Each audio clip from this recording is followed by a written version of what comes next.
आप पार्लियामान से निकलते हैं, करोड़ों की गाड़ी में बैठते हैं, अरबों के घर में रहते हैं, करोड़ों का महीने का खर्चा है, पैसा कहां से आया? इमरान खान आ जाए, शहबाज शरीफ साहब आ जाए, कल कोई और आ जाए, कोई अफसर काम नहीं करेगा। हर पार्लियामान का मेंबर ये जवाब दे कि मैं अपने खर्चात कहां से लाता हूं, अगर लाता हूं तो टैक्स क्या अदा करता हूं। बात खत्म हो जाएगी, ये अवान खाली हो जाएंगे। मैं आपको हकीकत से कहता हूं,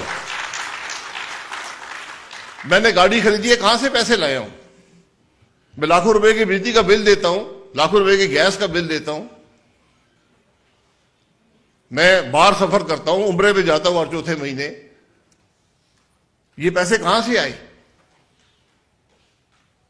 जो लोग खुद टैक्स अदा नहीं करते वो दूसरों पर टैक्स लगाने की हिम्मत कैसे कर सकते हैं? ये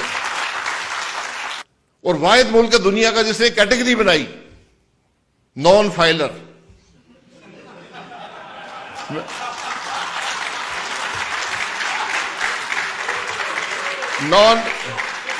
नॉन फाइलर कैटेगरी है।